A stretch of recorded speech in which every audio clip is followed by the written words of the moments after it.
Okay, so for my first just kind of sandbox thing, I guess you can call it. I was just got done talking with my group, and some of the takeaways from the first 2 weeks of readings were just more about what curriculum development is. I kind of learned from some group members that it actually was developed in the 1700s, and different movements over the years have sort of changed the shape of it, but that was pretty interesting to me.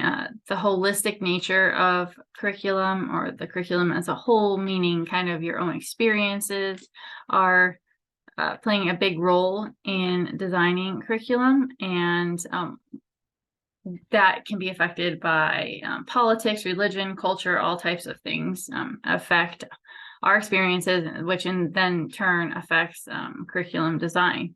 But then we also talked about what are materials. Is curriculum design materials, or is it an art, or is it an atmosphere? It means different things to different people. Some other things that I think really stood out was what the purpose of college was when we're talking about curriculum, meaning some people say to create more critical thinkers or prepare them for the workforce, and how that's kind of morphed from high school, where in the past it was high school's job to develop these skills, and now it's college's job. So we kind of revise the curriculum with the changing times.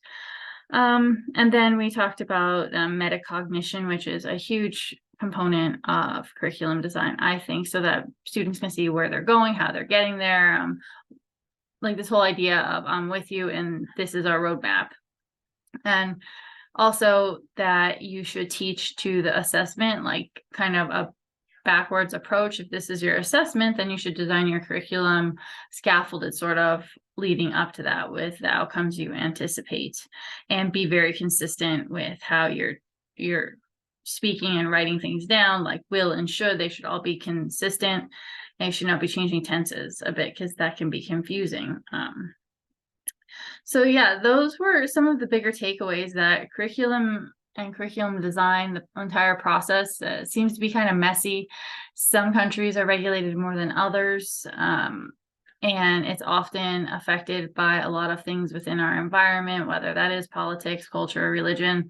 Anything that's happening within the moment can affect the regulation that we have towards curriculum. And I think the main idea, however, at the end of the day, is though for the best curriculum to succeed and exist, we have to keep the students in mind, but also the teachers. The teachers have to understand how the curriculum is supposed to function. What are the outcomes? What are we anticipating they learn?